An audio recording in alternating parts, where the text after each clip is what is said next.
যদি যায় চলে যাক ইসলাম ছাড়া যাবে না। ঈমান যদি ছাড়ো বন্ধু, ইসলাম যদি ছাড়ো বন্ধু, আল্লাহর জান্নাত পাবে না। আল্লাহুম্মা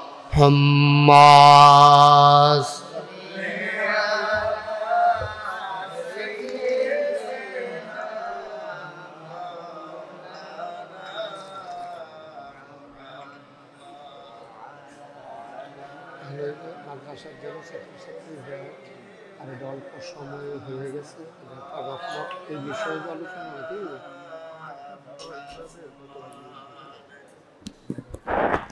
ওয়ালা আলি সাইয়্যিদিনা মাওলানা লা ইলাহা ইল্লা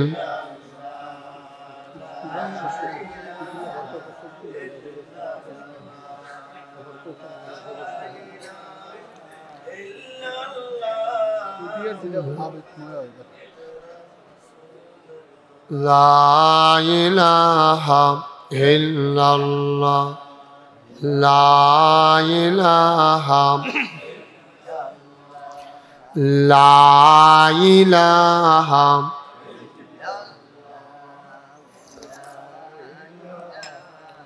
ইল্লাল্লাহ, লা ইলাহা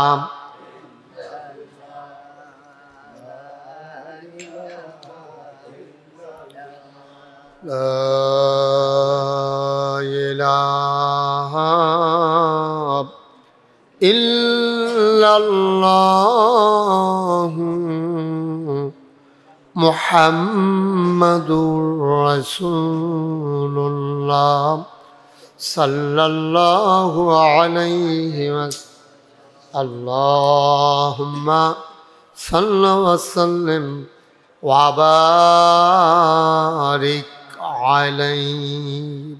সবাই পড়ি আলহামদুলিল্লাহ। জুড়ে পড়ি আরো জুড়ে। আল্লাহ তাবারক ওয়া তাআলার দরবারে আমরা লাখ কোটি শুকরিয়া জ্ঞাপন করছি, যিনি আমাদেরকে ঐতিহ্যবাহী ঐতিহ্যধন্য লোটাস পল্লী দুতিয়াপুর দারুল উলুম লৌহে মাহফুজ মাদ্রাসা কমপ্লেক্সের শুভ উদ্বোধন, শতবর্ষী ইমাম সাহেবের বিদায়ী সংবর্ধনা এবং গুণীজন সম্মাননা প্রদান উপলক্ষে ওয়াজ ও দোয়ার মাহফিল উপলক্ষে আজ 14 ফেব্রুয়ারি রোজ বুধবার বরকতময় দিনে যিনি আমাদেরকে আজকের এই মাহফিলে আসার বসার কিছু কথা শোনার সুযোগ দান করলেন। এলাকার বিভিন্ন মসজিদের ইমাম সাহেবান, ওলামায়ে কিরাম, মুরব্বিয়ানে আযম, কলিজার টুকরা যুবকেরা, পর্দার আড়ালের মা ও বোনেরা এবং আজকের সভাপতি আল্লামা মুস্তফা মাহমুদি সাহেব এবং যিনি আপনাদেরকে ডেকে নিয়ে এসেছেন এন্তেজামিয়া কমিটির পক্ষে আমার প্রিয় ভাই, আমার হৃদয়ের মণিকোঠায় যার বাস, আপনাদের এলাকার জননন্দিত জনপ্রিয় নির্বাচিত চেয়ারম্যান জনাব আবুল কাসেম সাহেব, যিনি প্রতিষ্ঠাতা এই কমপ্লেক্স এবং যিনি ইতিমধ্যে সুকুমার বৃত্তি লালন করে মানুষের হৃদয়ে একটু জায়গা করে নিয়েছেন। সম্মানিত উপস্থিতি, আমাদের দেশে সাধারণত দিনের বেলা মাহফিল হতে চায় না, কিন্তু আস্তে আস্তে এটা পরিবর্তন হচ্ছে। কিছু কিছুর মাহফিল এখন দিনেও হচ্ছে। আপনারাও মাশাআল্লাহ দিনের বেলায় যে সমস্ত লোকজন হাজির হয়ে গেছেন এবং এখনও যারা আসতেছেন, আমি লম্বা সময় পাবো না, জুহরের পূর্ব মুহূর্ত পর্যন্তই আমি কথা বলবো ইনশাআল্লাহ। সুতরাং যারা এদিক সেদিকে আছেন রাস্তাঘাটে দোকানপাটে সবাই দ্রুত চলে আসতে হবে, সবাই দ্রুত চলে আসতে হবে। আমরা লম্বা সময় কথা বলবো না, আল্লাহ যেন তৌফিক দান করে। সবাই পড়ি আমিন। বন্ধুগণ, আল্লাহর খাস মেহেরবানি, যখন আমরা শুরু করেছিলাম সে বছর আমি এসেছিলাম, কাশেম ভাই আমাকে নিয়ে এসেছিলেন। এই তখনকার অবস্থা আর আজকের অবস্থা মনে হয় যেন আমরা স্বপ্নের জগতে বাস করছি। এত সুন্দরভাবে সুনিপুণভাবে পরিকল্পিতভাবে এমন মনোরম পরিবেশে যে আয়োজনটুকুন করা হয়েছে, আমি কাশেম ভাই সহ এলাকার মানুষদেরকে স্যালুট জানাই, আমি রক্তিম শুভেচ্ছা জানাই যে আপনারা যা কাজটা করলেন এটা ইনশাল্লাহ একদিন ইতিহাস হয়ে থাকবে। মানুষ আমরা থাকবো না, কিন্তু এই কাজটা থেকে যাবে। আল্লাহ যেন কবুল করে। সবাই পড়ি আমিন। সবাই বলছিলেন, এদিকে কথা বললেন না, কথা বলবে না, আর কথা সরেন, সরেন। আমিন বলেন, জোরে বলেন, আরো জোরে। সামনে আমাদের শবে বরাত আসতেছে, তারপরে আমাদের রমজান, আমাদের মাঝ থেকে বিদায় নিয়েছে আমাদের মেয়ারাজ, যেটা আমাদের মাঝ থেকে আল্লাহর খাস মেহেরবানি বিদায় হয়েছে। তো যদিও বিদায় হয়ে গেছে, এখনো রেশ রয়ে গেছে। আমরা সেই ১,৫০০ বছর আগে নবীজি যখন দ্বীনের দাওয়াত, সবাই দিকে একটু খরগোশের মতো কান খাড়া করে মাছের মতো নিষ্পলক নয়নে শুধু আমার দিকে তাকাইয়া থাকবেন, কয়েকটা কথা শুনে যাবেন ইনশাআল্লাহ। স্বল্প সময়ের ভিতরে আল্লাহ যেন আমার মুখ দিয়ে সেই কথাগুলো বের করে দেন যেগুলো আমার জন্য দরকার এবং আপনাদের জন্য দরকার। সবাই পড়েন আমিন। আমাকে একটু সহযোগিতা করা লাগবে। হ্যাঁ, আপনারা যদি সবাই আমার দিকে তাকাই থাকেন, মনোযোগের সাথে যেখানে যেটা বলা দরকার বলেন, তাইলে আমি কথা বলতে সহজ হবে। এর চাইতে বেশি লোকের দরকার নাই, এর চাইতে কম লোকের মাঝেও আমি ওয়াজ করছি, তবে এখন না আর কি, আরও আগে এর চাইতে কম লোকের সামনেও আমি ওয়াজ করছি। এখন তো লোকজন একজন বেশি চলে আসে, তো দিনের বেলা সেই রাত পর্যন্ত মাহফিল। অনেকে মনে করছে দুপুরে খাওয়া দাওয়া কইরা তারপরে যাব। আমাদের মাঝ থেকে যে একজন বড় মেহমান বিদায় হয়ে গেছে, আমার এলাকার সন্তান, আমার গর্ব, আমার অহংকার, আমার এলাকার এমপি মহোদয়, যার বাড়ি থেকে আমার বাড়ি 1 কিলো হয় না, ভিতর দিয়ে আটলে 1 কিলো দূরত্ব না, জনাব এম এ জাহের সাহেব এমপি, মাননীয় সংসদ সদস্য, তিনি আমাদের মাঝ থেকে বিদায় হয়েছেন, যিনি আবুল কাশেম চেয়ারম্যান সাহেবের সম্মানিত বন্ধুবর। এবং আমাদের মাঝে আসবেন এই এলাকার অভিভাবক, বাংলাদেশ সরকারের সাবেক অর্থমন্ত্রী জনাব আহম মুস্তফা কামাল এএফসি, যাকে আপনারা লোটাস কামাল হিসাবে চিনেন। উনি কিছুক্ষণের ভিতরে আমাদের মাঝে হাজির হবেন ইনশাআল্লাহ। তো আমরা যারা এদিক সেদিক আছি দ্রুত চলে আসি। আমি লম্বা সময় কথা বলার সুযোগ পাবো না, তারপরেও কয়েকটি গুরুত্বপূর্ণ কথা যেন আল্লাহ আমার মুখ দিয়ে বের করে দেয়। আবারও পড়ে না আমিন। বন্ধুগণ, নবী করিম সাল্লাল্লাহু আলাইহি ওয়াসাল্লাম, খুব খেয়াল করে শুনেন, ১,৫০০ বছর আগে তিনি যখন দ্বীনের দাওয়াত দেওয়া শুরু করেছেন, তখন ওনার বিরুদ্ধে অনেক ধরনের কথা হয়েছে। ওনাকে পাগল বলেছে, জিনে ধরছে বলছে, জাদুঘর বলছে, মন যা চায় তা বলছে, নির্যাতন যত প্রকারের আছে ওনার উপরে করা হয়েছে। উনি সাজদায় গেছে, ওটার নাড়ি ভুড়িয়ে এনে ওনার মাথার উপরে চাপাই দিছে। ওনাকে 3.5 বছর জেলখানার ভিতরে আটকে রেখেছে। বর্তমান যে জেলখানা যেমন শিক দেওয়া, ওয়াল করা, এরকম ছিল না, অনেকটা বয়কটের মতো। ওনাকে একটা গুহার কাছে নিয়ে ওনাকে আটকে রেখেছে। এবং বাংলাদেশের জেলখানা আপনি যদি যান, আপনি যদি 500 টাকা দিয়ে আসেন, এই টাকাটা জেলের ভিতরের লোক খরচ করে ভালো খাবার খাইতে পারে, এটা সিস্টেম আছে। কিন্তু সৌদি আরবে সেই মক্কায় নবীজিকে যখন জেলখানায় দিল, এই যে ভাই আপনি এত দিকে তাকাইন না, শুধু এদিকে তাকাইতে, আপনি অনেকবার তাকাই লেছেন কি, কারবার কি আপনার মারহাবা কর। তো নবীজিরা যখন জেলখানায় ঢুকাইছে দেশের ভিতরে ঘোষণা দিয়া দিছে যে মোহাম্মদ, সবাই পড়েন সাল্লাল্লাহু, ওনার কাছে যদি তোমরা কোনো মাল সামানা বিক্রি করো তাহলে তাকেও বয়কট করা হবে, মানে তারেও জেলখানায় দেওয়া হবে। কত করুণ অবস্থা দেখেন। একবার জেলখানায় দেওয়া হলো, তারপরে ওনার কাছে যেন কোনো মালসামানা খাবার পৌঁছতে না পারে এটাকে আইনশিওর করা হলো, এটা সিদ্ধান্ত নেওয়া হলো এবং শক্তভাবে আইন করা হলো। নবীজি খিদার জ্বালায় এবং তার সাথে যারা ছিল তারা গাছের পাতা খেয়েছে, ছাগলের লেদার মতো ওনাদের পায়খানা হয়ে গেছে। চিন্তা করেন কত করুণ অবস্থা। এর ভিতরে একদিন নবীজি বসে আছেন কাবা ঘরের ভিতরে হেলান দিয়া, খুব খেয়াল করে শুনবেন। এমন সময় ইসলামের চরম পরম দুশ্মন নাম হইল আবু জাহেল। কি নাম? সবাই কইসলে উনারে জিগান না কি নাম? এখন মোবাইল চালাইতে নাইছিলেন পকেটে ঢুকার, আমার দিকে তার কোন ইচ্ছে করে বল। কি জাহেল? আবু জাহেল। আবু জাহেল আইসা নবীজিরে তখন দেখছে যে মনে করেন না মসজিদের বারান্দার ভিতরে হেলান দিয়ে বসে রয়েছে, তো নবী কাবা ঘরের ভিতরে হেলান দিয়ে বসে, এমন সময় আবু জাহেল আইসা কয় মোহাম্মদ, যেটা কয় না মোহাম্মদ। নবীর নাম শুনলে কি পড়তে হয়? 2-1 বার না 12 বার, 2-1 দিন না প্রতিদিন, 2-1 সপ্তাহ না প্রতি সপ্তাহ, 2-1 মাস না 12 মাস, 2-1 বছর না সারা জীবন আমরা পড়ব সাল্লাল্লাহু আলাইহি ওয়াসাল্লাম। যতবার নবীর নাম আসবে আমরা কি পড়ব? আবু জাহেল আল্লাহর নবী বসে আছেন কাবার দেয়ালে হেলান দিয়ে, আবু জাহেল এসে কয় মোহাম্মদ, মোহাম্মদ। তুমি একদিন এক নতুন নতুন কথা কও, একদিন কও 360 দেবদেবী নাই, শুধু এক আল্লাহ। তোমার মন যা চায় তাই বলো, আজকে বলো নতুন কোনো কথা আছে নাকি? আল্লাহ নবী মুচকি হেসে কয় চাচা, গত রাত্রে সাংঘাতিক একটা ঘটনা ঘটছে। বলেন সুবহানাল্লাহ। হবে গত রাত্রে সাংঘাতিক এক ঘটনা ঘটছে। আবু জাহেল কয় কি ঘটনা ঘটলো? একেবারে খুব আগ্রহ নিয়ে কাছে এসে বসছে। আচ্ছা, এটা কি জানার জন্য না টিটকারি মারার জন্য?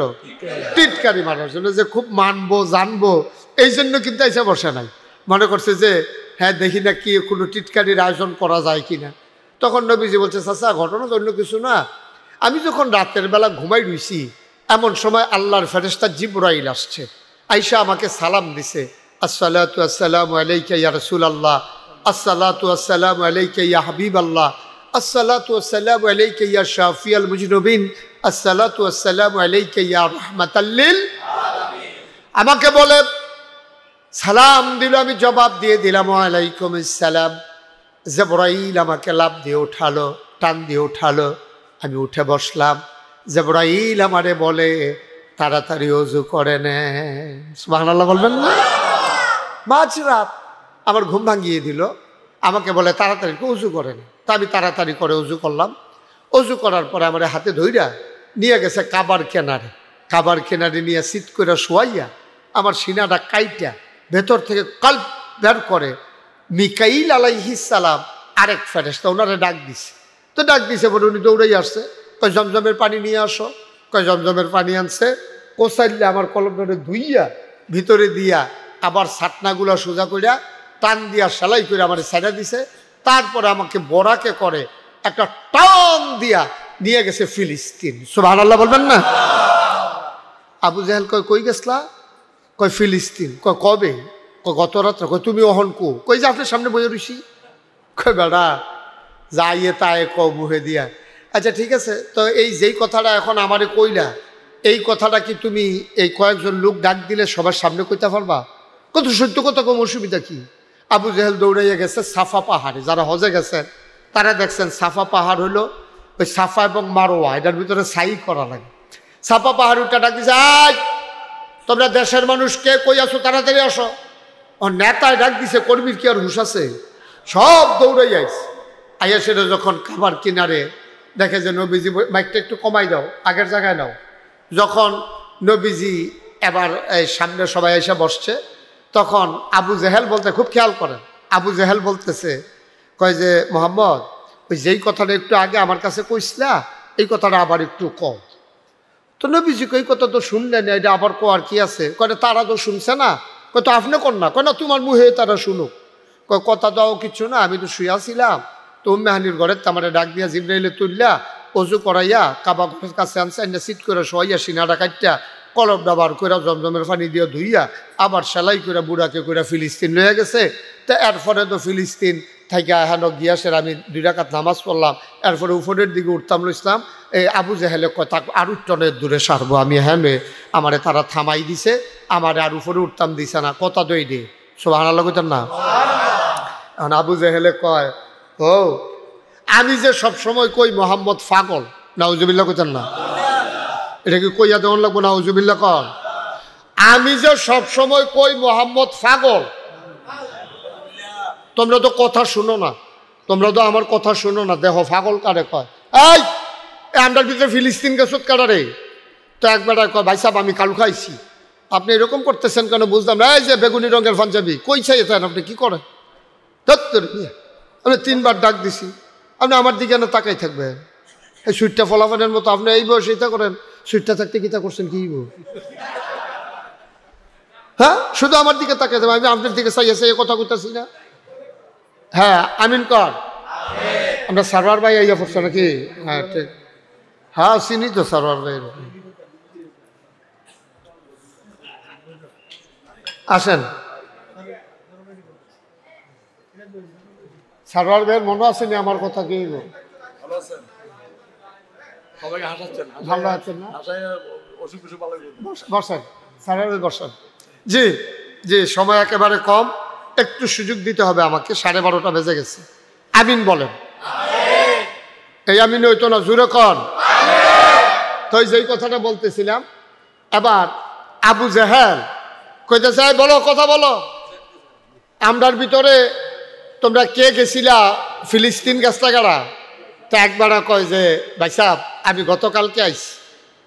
জি বসেন না, অসুবিধা কি, বসেন। ও আচ্ছা ঠিক আছে, কে বসবে এখানে? একটু নড়াচড়া কম করলে শুনতে সহজ হবে। তো খেয়াল, আবার খেয়াল, হ্যাঁ সবাই কনা আমিন, জোরে কনা আমিন। তা আবু জেহেল যখন, নবীজি যখন বলছে যে আমি উম্মে হানির ঘর থেকে অজু করে কাবার কিনারে গেলাম, ওখান থেকে আমার সিনা সাক হলো, ওপেন হার্ট সার্জারি, ওখান থেকে আমাকে নিয়ে যাওয়া হলো ফিলিস্তিন। আমি আর পরে বলতে নিছিলাম, আবু জেহেল কয় আর গইও না, যে দূর কইছো এটাই সহ্য করতে কষ্ট হইতে আছে। তো এই আমরার ভিতরে ইমিডিয়েটলি কিছুদিনের ভিতরে ফিলিস্তিন গেছো গাড়া? তো একবার কয় ভাই সাহেব আমি কালকে আইছি। কয় তো যাইতে লাগছে কয়দিন? কয় 30 দিন। কয় তো আইতে লাগছে কয়দিন? কয় 30 দিন।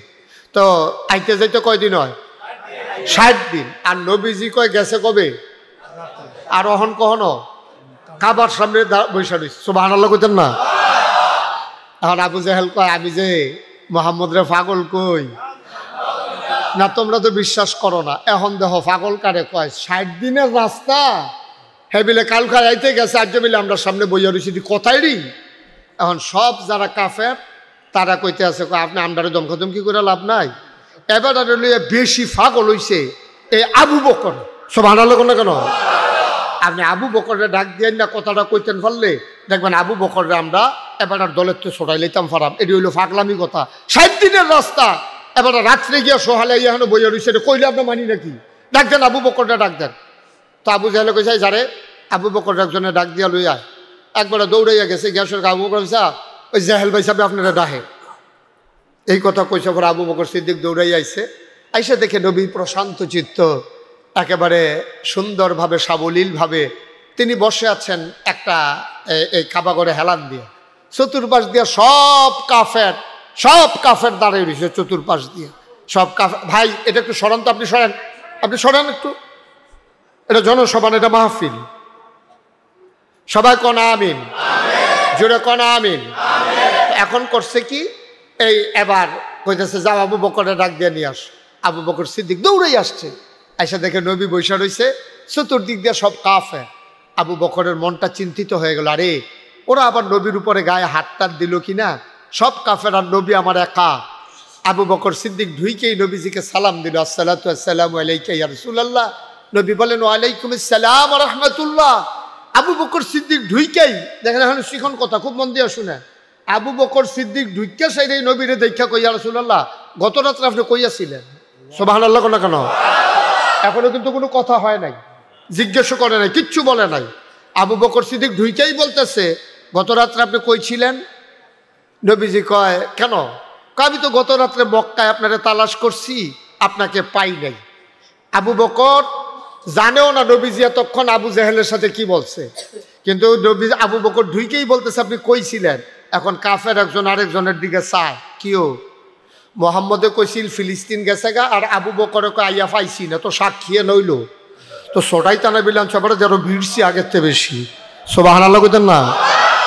নবীজি কয় নাই, আবু বকর কয় পাই নাই, তো সাক্ষীয়ে নইল, তাই না লাভ হইল কি? এবার আবু বকর সিদ্দিক রে আবু জেহেলে ডাক দিয়া, আবু বকর তুমি তো বুঝ জ্ঞান হলা মানুষ, ব্যবসা ট্যাবসা করো, হিসাব নিকাশ বুঝো, আপনার ভিতরে মেল বিচারও করো। আচ্ছা তুমি কছেন ফিলিস্তিন যাইতে কয়দিন লাগে?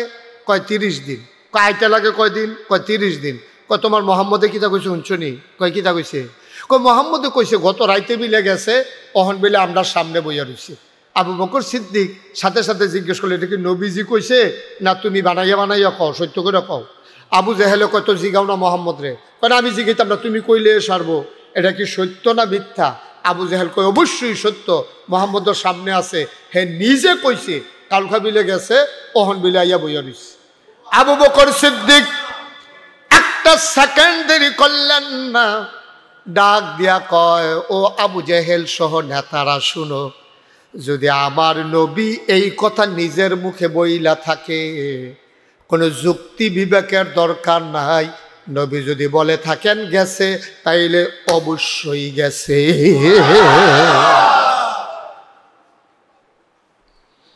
সবাই বলল, আবু বকর তোমারে বুদ্ধিমান মানুষ মনে করতাম, কেমন বুদ্ধির পরিচয় দিলা, কেমন বুদ্ধির পরিচয় দিলাম। তুমি 60 দিনের রাস্তা, রাত্রে গেছে, সকালের আগে আবার চলে আসছে, এটাও বিশ্বাস করো? কয়ার চাইতে বড় বড় কথাও তো বিশ্বাস করছি। কয় নবীজি যখন দুনিয়াতে আসলেন, সবাই মিলে তোমরা 360 দেবদেবীর ইবাদত করতা, উনি বললেন সব বাদ, এক আল্লাহ। আমরা কোনোদিন আল্লাহ দেখি নাই, তারপরেও তো সবাই মিলে আমরা আল্লাহ মেনে নিয়েছি, ঠিক কিনা? যেই মানুষটার কথায় আল্লাহ মেনে নিলাম, যেই মানুষটার কথায় জান্নাত জাহান্নাম না দেখেও মেনে নিলাম, যেই মানুষটার কথায় পরকাল হবে শুনলাম পরে মানলাম, যেই মানুষটার কথায় ফেরেশতা না দেখেও বিশ্বাস করলাম, যেই মানুষটার কথায় আদম থেকে ঈসা নবী পর্যন্ত 1,24,000 মতান্তরে 2,24,000 নবীকে মেনে নিলাম, যেই নবীর কথায় আসমানি কিতাবগুলা মেনে নিলাম, যেই মানুষগুলার কথায় তকদির বিশ্বাস করে নিলাম, এই নবী বলেছে রাতের বেলা ফিলিস্তিন গেছে, সকাল বেলা চলে আসছে, এটা অবিশ্বাস করার মতো কোনো কারণ নাই, ঠিক কিনা? তোমরাই বলো দেখি, এই নবী এই 40 বছর নবুয়ত পাওয়ার আগ পর্যন্ত তোমরা কি তারে আলামিন বলো নাই? তোমরা কি তাকে আমানতদার বলো নাই?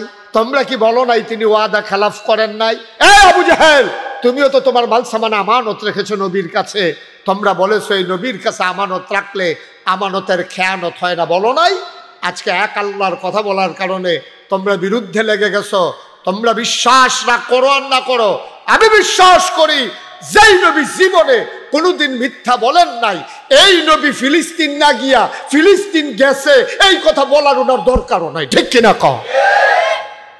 অবশ্যই গেছে, অবশ্যই গেছে। কথা বললেন না ভাইয়া একটু? অবশ্যই গেছে, এতে কোনো সন্দেহ নাই। সুবহানাল্লাহ বলবেন না? জোরে বলবেন না সুবহানাল্লাহ? এটার নামই ঈমান। এটার নাম কি? এটার নাম হচ্ছে ঈমান। নবী বলছে, আবার কোনো কথা আছে নাকি? আল্লাহ বলছে, আবার কোনো কথা আছে নাকি? নবী বলছে, আমার যুক্তিতে ধরুক আর না ধরুক, আমার বিবেকে ধরুক আর না ধরুক, নবী বলছে সাদের চোখে দ্যাটস ওকে, পরে আর কোনো কথা নেই, ফাইন। নবী বলছে, এটাই সিদ্ধান্ত, ঠিক কিনা বলেন? কারণ নবী যা বলে তা ইসলাম, নবী যা সমর্থন করে তা ইসলাম, নবী যা করে দেখিয়েছেন তা ইসলাম, নবী যা স্বপ্নে দেখেছেন তা ইসলাম। তিনি শরীয়ত প্রণেতা। সুবহানাল্লাহ বলবেন না? আমাদের স্বপ্নের তো কোনো আকামাতা নাই। আমরা যেমন, আমি গত রাত্রে স্বপ্নে দেখতে আসি যে এই আজকে এই বাগমারা আইতে আসি, তো ঠিকই আইসি মনে করেন, কারণ আমার তো যখন একটা প্ল্যান মাথায় ঢুকে এটা মাথার ভিতরে ঘুরতে থাকে। আমাদের স্বপ্নের দেখবেন কোনো আগামাতা পাইতেন না। আপনি এই স্বপ্নে দেখতেছেন মাধবপুর, এই ঘুমের ভিতরে স্বপ্নে দেখতেছেন আপনি হরিপুর। আপনি দেখেন যে রোদের ভিতরে রোদ ফুয়াইতে আছেন, আবার দেখছেন যে ডুবাইয়া মাছ ধরতে আছেন। আমরা স্বপ্নের কোনো আমরা এলাকা একবার স্বপ্নে দেখছে লাল শাক দিয়া ভাত খাইতে আছে, সহালে উঠটা দেখে খেতাটা চাবাইয়া তুষ করে লাইছে। তারে জি গেলাম তুই খেতা চাবাইছ কে রে? আমিও তো কইতাছি লাল শাক এরকম লাগতাছে কে রে। স্বপ্নে দেখছে লাল শাক খাইতে আছে, তো লগে খেতা পাইছে, চাবাইয়া তুষ করে লাইছে কতক্ষণের ভিতরে। আমরা স্বপ্নের কোনো আগামাতা নাই, কিন্তু নবীদের স্বপ্ন হাই, নবীদের স্বপ্ন সত্য, এই ব্যাপারে সন্দেহ করলে ঈমান থাকবে না, ঠিক কিনা বলেন? তো নবীজি কইছে ফিলিস্তিন গেছে নিও, এরপরের তুই তো নবীরে কইতো তারা দিছে না কাফেরারা, হুদা ফিলিস্তিন গেছে। নবীজি গিয়া দেখে পুরাটা মসজিদে আকসা কানায় কানায় পূর্ণ, একজন মুসল্লি দাঁড়ানোরও জায়গা নাই। সুবহানাল্লাহ বলবেন না? জিবরাইলকে ডেকে বললেন, ও ভাই জিবরাইল, আমি মসজিদে ঢুকলাম, আমি আসবো কই, বসবো কই, দাঁড়াবো কই, জায়গা তো নাই। জিবরাইল ডাক দেয়া কয়, নবী গো তাকায়া দেখেন কোন জায়গাটা খালি? কয় ইমামের জায়গাটা খালি। কয় তারা কারা? কয় সব নবীরা। এখানে আপনার আব্বা আদম আছে, জাতির পিতা ইব্রাহিম আছে, আপনার ভাই রাগান্বিত নবী মুসাও আছে, আপনার ভাই সুন্দর নবী ইউসুফ আছে। কয়েকজন তো দাঁড়াইলেই হয় ইমামতির জায়গায়। জিবরাইল ডাক দেয়া কয় না, কেউ আজকে ইমামতির জায়গায় যাবে না, ইমামতির জায়গা শুধু আপনার জন্য বরাদ্দ।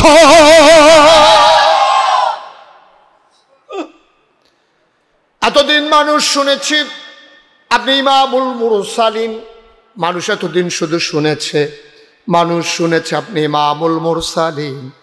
এতদিন ছিল থিওরিটিক্যাল, আজকে হবে প্র্যাকটিক্যাল। এতদিন ছিল কথা, আজকে হবে বাস্তব প্রমাণ। সব নবীর আইনা দিছে। আপনি এখন ইমামতিতে দাঁড়াবেন, 2 রাকাত নামাজ পড়াইয়া আপনি যে ইমামুল মুরসালিন, রাসূলগণের যে ইমাম, এটা আজকে প্রমাণ হবে। সেই নবী আমাদের নবী। এখন আবু জেহেলে যখন কইছে যে আবু বকর তুমি কি বিশ্বাস করে বেড়া রাইতে গেছে হনাইয়া পড়ছে, বড় বড় কথা বিশ্বাস করি, আপনি এটা জিজ্ঞান করতে জীবনে কিচ্ছু দেখছি না, নবী কইছে বিশ্বাস করে লাইছি। আর ফিলিস্তিনের একটা ব্যাপার নাকি, আল্লাহ কতভাবে ইচ্ছা করলে নিতে পারে এই বিশ্বাস, এটা আপনি বুঝতেন না, এটা আমরা বুঝি। মার হাবা কর না কেন?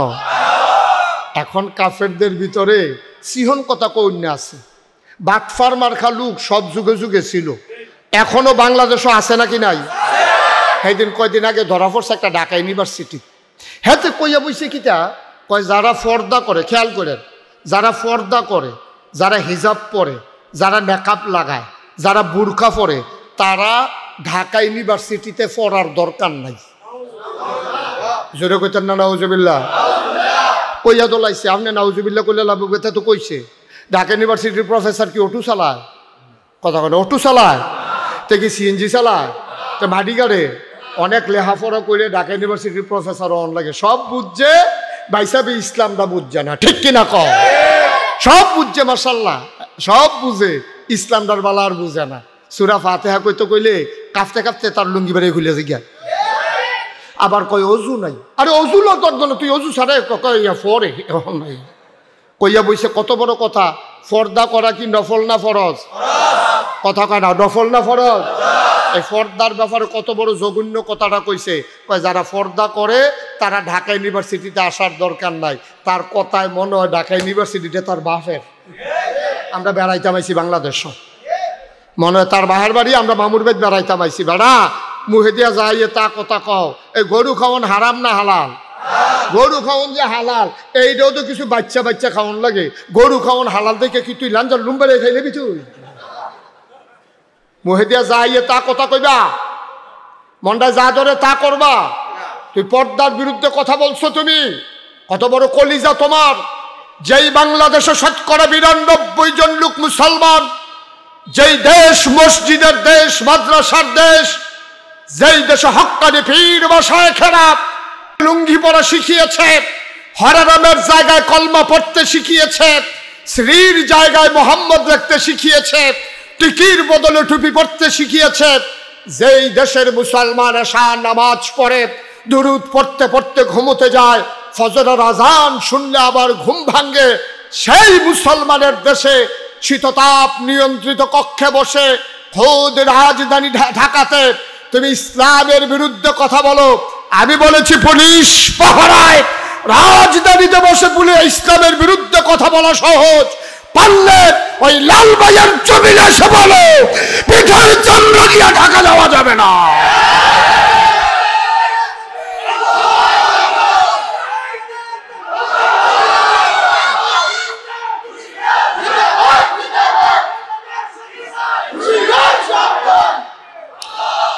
সবাই পড়ে না আমিন। তো নবী যেটা কয় আমরা মানি নাকি মানি না? আমরা পক্ষে গেলেও মানি, বিপক্ষে গেলেও মানি। একটা কথা মনে রেখে সিহন কথা কইয়া যাই, আপনার মন মতো ইসলাম হইতো না, আপনার মন মতো ইসলাম হবে না, ইসলামের মন মতো আপনি হওয়া লাগবে, ঠিক কিনা কও? মন চাইলে মানো, না মন চাইলে কইয়া টইয়া বিদায় লইয়া যাই যাও। আমরা তো ভালো ভালো বেড়াই কাফের আমি দেখেছি সৌদি আরব, আমরা তো মোড়া, আমার হেতারে কাটলে আমার মতো 4-5 জন বানান যাইব। আমরা তো টেহাওয়ালা বড় বড় বিল্ডিংওয়ালা মানুষ কাফের আছে নাকি নাই? সূর্যগুলো একদিনও দেরিতে উঠে না। আর যা নাগাইশের ফিরসাব সহ, আমাদের উপজেলা চেয়ারম্যান সারোয়ার ভাই সহ, আমাদের ইউনিয়ন চেয়ারম্যান কাশেম ভাই সহ, এই যে শতবর্ষী ইমাম সাহেব হুজুর সহ, আমরা যদি ঘোষণা দিয়া যে জোহরের নামাজ না পড়ি, মনে করো না সূর্য ডুবতো না, তুমি বইয়া থাকবা টাইম মতো সূর্য নাই, ঠিক কিনা কও? আল্লাহর ইসলামের গতিতে চলবো। আপনি থাকবেন কি থাকবেন না, মানবেন কি মানবেন না, এটা হলো আপনার সিদ্ধান্ত। আপনার মন মতো ইসলাম হবে না, ইসলামের মন মতো আপনাকে হতে হবে, ঠিক কিনা বলেন?